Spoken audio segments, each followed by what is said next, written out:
Online yoga is not saturated, far from it. There are multiple ways you can earn income as a yoga teacher. And today we are going to go through 10 different money making ideas that are really quite simple. Yeah. Janie, let's just go. What's number one? Yeah.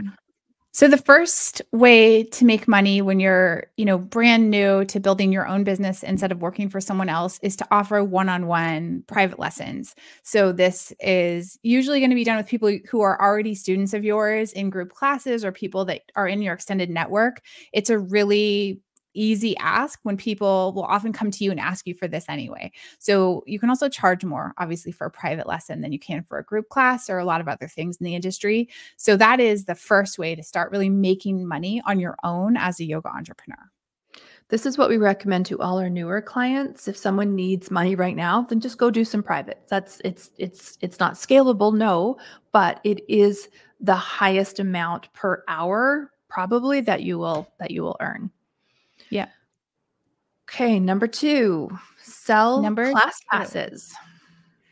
Yes. So this is another way to kind of increase the amount of money you make per transaction. That's how we like to talk about it. So instead of selling one-off group classes where people pay a drop-in fee, we typically recommend that you put them into something that's a little bit more higher price so that you're making sure that you're making enough money off of each student or each client. So the easiest way to do that when you're just getting started is to sell a class pass, right? So this is really common in our industry in the studio model, but it's now also becoming common for individual teachers. So selling a 5-pack or a 10-pack or a 20-pack, something like that. So you're guaranteed that you have a longer lasting relationship with that student and they're going to be coming to class after class.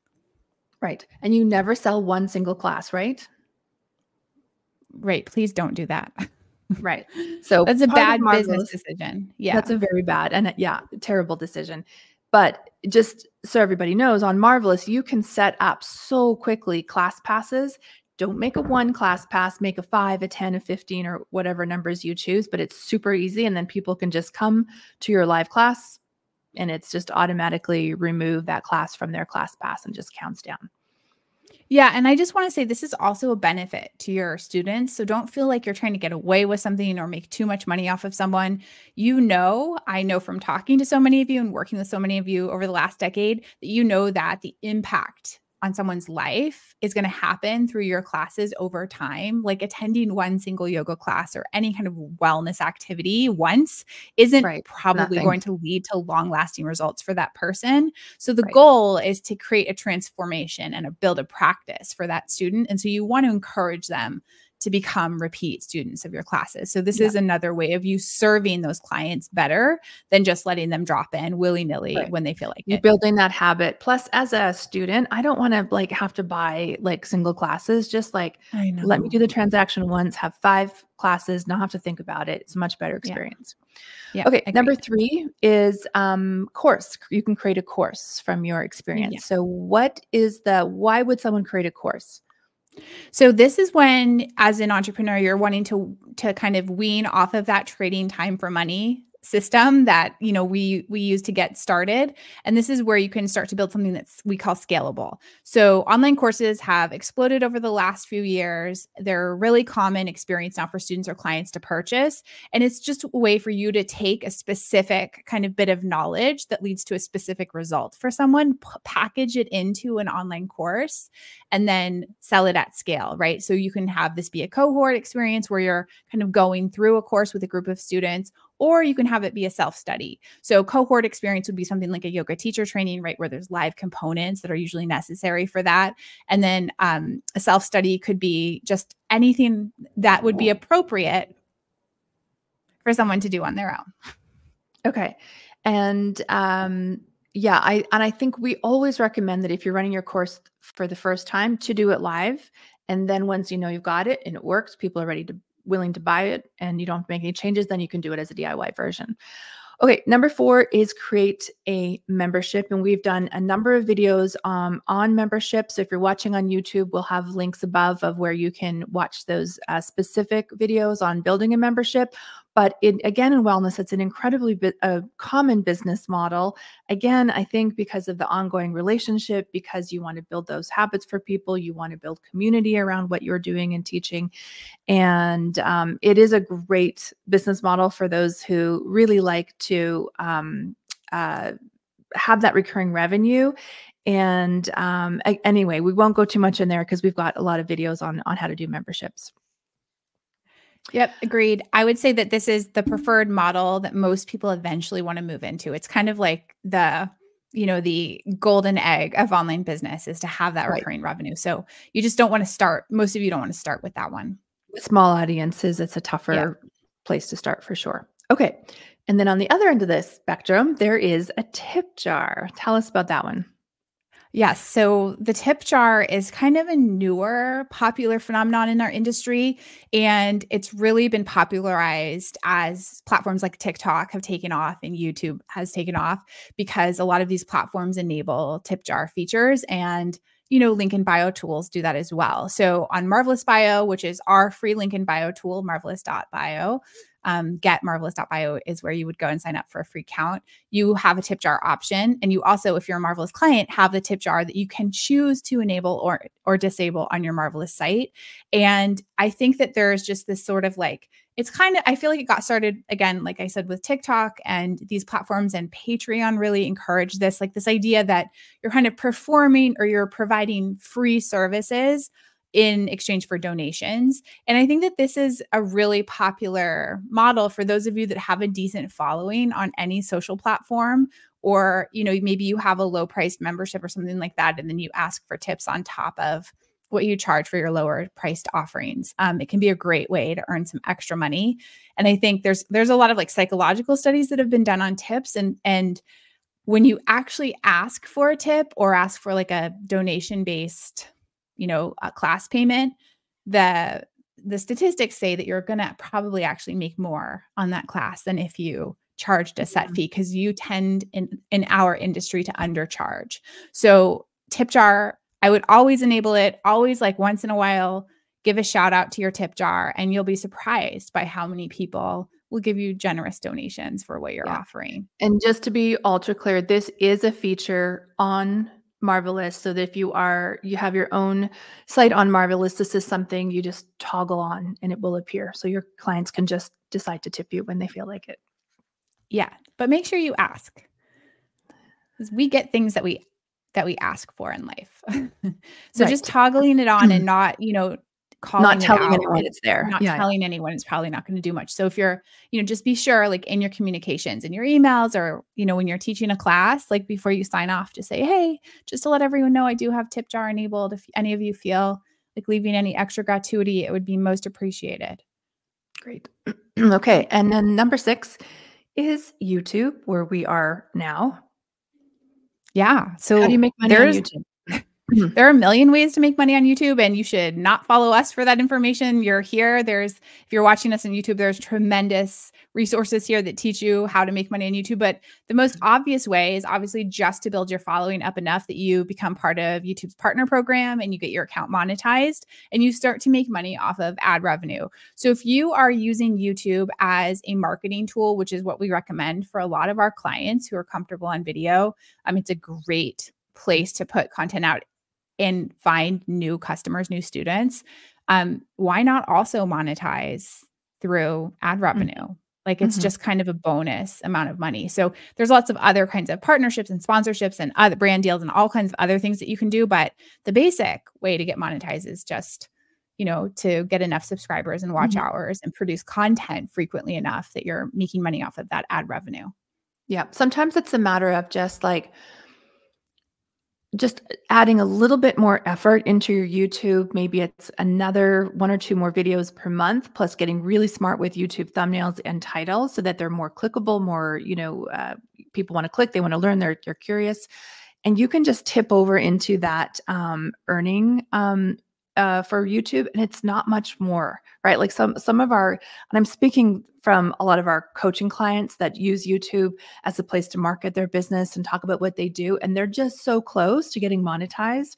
And I think it's worth looking at what it's going to take, and those numbers are changing all the time. So just Google that or look up on YouTube help. Just like a little tiny bit more, and YouTube could be sending you some money for doing what you're already doing. So I think it's a really great opportunity. Yeah. And some significant money too, for those of you that want to make YouTube like a priority in your business.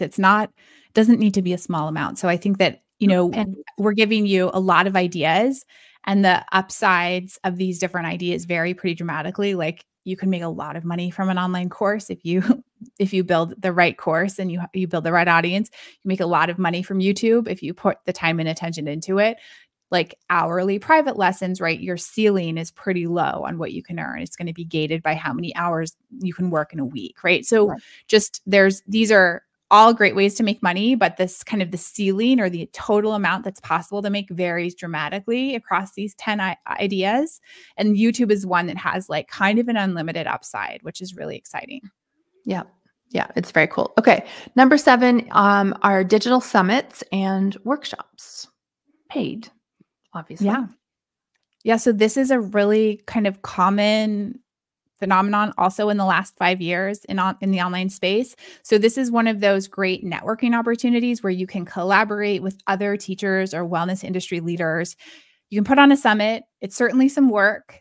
You can charge people a ticket to come to the summit. And then ideally, you're also, in addition to making some money on the summit, you're able to promote your paid offerings on the back end, right? So it's kind of like a 1-2 punch. I would not recommend this one for brand new beginner business owners, but certainly you could participate in someone else's summit where you very often can get paid a fee to do that. And then once you're a few years into your business and you kind of have your grounding established and you've made some good relationships in the industry, this could be a really great, lucrative, offering to offer like once a year or something like that. Yeah, it's also a great list builder. Like when you do something that's typically, these aren't super expensive. They're usually under $100 cost. And if you're providing great value and are able to communicate that clearly, it can be a great list builder as well as a moneymaker. Yeah. Okay, number 8 is sponsorships, either of a podcast or a blog post. Yeah.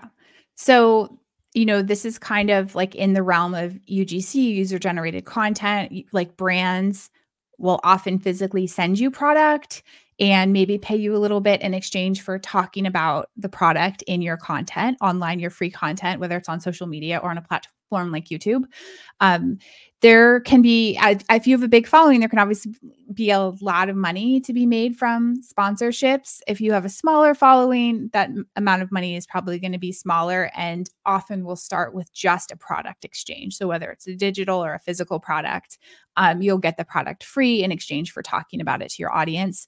I think that my one warning or caveat for this money-making opportunity is just to make sure you're working with brands and products that you really believe in and align with, because you don't want in the early days of your entrepreneurial journey to really make it about transactions alone. You want to really be sharing things of value with your audience because you want them to trust you. You're definitely going to probably make more money off of selling your own stuff. So you don't want to kind of hawk stuff that's garbage or you don't believe in just to make a quick buck, when the longer term play is to really invest in your audience so that eventually you can sell them your own things.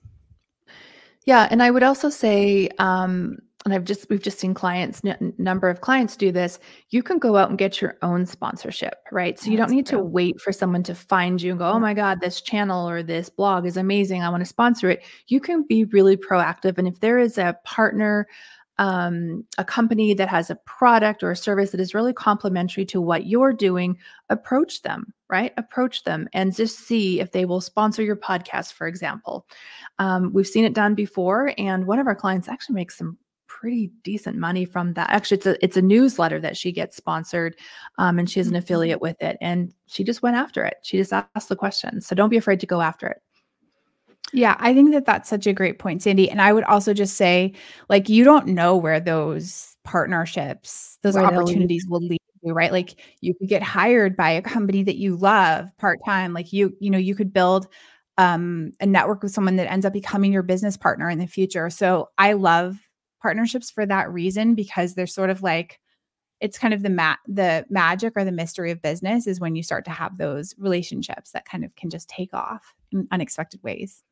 Yeah, and that leads us into the next one. It's similar, which is number 9, which I think every single person should have, is affiliates. Affiliate money can be quite lucrative. It's super easy to set up. There's many, many ways you can do it. For example, Amazon, you could have products that you use all the time in your, whether that's bolsters or yoga mats or whatever, vitamins, whatever it is, you can have an Amazon store and just, link to it. I think it's so commonplace now that so many people do it. And there's always a little note like, links in these videos, maybe an affiliate, I may earn a small commission based on your purchases. I think it's so normal and so common that nobody cares. And in fact, I will, if I see, let's say, a podcaster who introduced me to a product, that I go purchase, I will go out of my way to make sure I use their affiliate link so that they get the commission. So affiliates everyone should have some affiliate links. And what about Marvelous? How would that work? Yeah. Yeah. So every customer on our platform has an affiliate link automatically kind of when they sign up. So, and you can also become a Marvelous affiliate. If you are not a Marvelous customer, you can sign up as an affiliate as well. And you get 30% recurring commission for 2 years, which is pretty hefty amount of money. Yeah. Yeah. It's really great. And so, I mean, I would say this is like, by many business coaches that we know, like kind of affiliate income is often the first kind of online or entrepreneurial income that they recommend, because it is so easy. And when you're just doing that initial kind of audience building and you maybe don't know what you're going to sell yet, or you don't know how to monetize what you do, affiliate income is a no-brainer, right? Because you're just like honestly, truthfully recommending the things that you love. And making a little money off of those recommendations. Yeah. For all of you in our audience, I mean, you come with a wellness expertise, and so you have a little bit more of an idea of what you're going to sell than maybe some, random business entrepreneurs. But still, you should still do this. Yeah, and it could be as simple as like, here's my favorite tools, like a blog post or perhaps a podcast episode or YouTube video of like, these are the things I love and I use in my business all the time, or I use in my practice all the time, right? And it could just be a list of things that you use, because inevitably as your audience grows, people will say, oh, what camera do you use? Or what is your favorite mat? Or what is your favorite vitamin D or whatever, right? So just gather those, making a page of links of affiliates, and refer to it often. Yeah. Okay. The last one, number 10, is digital products, or our digital products. Can you give us some examples? Ebooks, recipe guides, digital downloads, sequence guides, so workout plans, meal plans. Did I say that one? So anything that's basically a printable or a PDF is a great digital product. And those, I think, are also great kind of online business starting points, because it doesn't take you probably a whole bunch of time and energy to make one of these products. And usually you sell it for a relatively low price point. So it's a low ask of your audience and your students. And so it's a great way to get started kind of making scalable money online. Right. And think about what people ask you all the time, like, what do you, or how do you, like, those are the common questions, the FAQs you get as a teacher or as a coach.